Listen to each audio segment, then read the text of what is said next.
وإذ نتقنا الجبل فوقهم كأنه ظلة وظنوا أنه واقع بهم خذوا ما آتيناكم بقوة واذكروا ما فيه لعلكم تتقون. الحمد لله رب العالمين.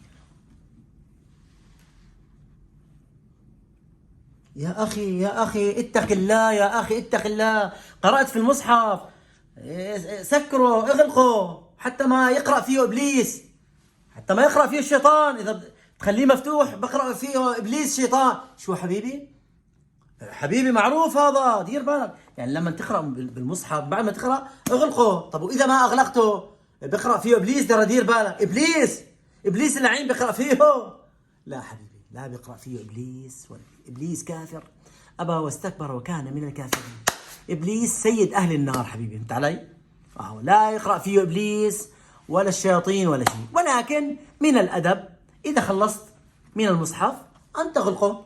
طب ما أغلقته لا بقرأ فيه لا الشياطين ولا البلاوي الزرقاء ولا شيء حبيبي، فهمت علي؟ هذه من الأساطير ومن يعني مثل بيقولوا يعني الخزعبلات. الله يبارك فيكم ويرضى عليكم. ومع ذلك من الأدب أن تغلقه. ما أغلقته ما في عليك شيء، ما بقرأ فيه إبليس، على مسؤوليتي. السلام عليكم ورحمة الله وبركاته.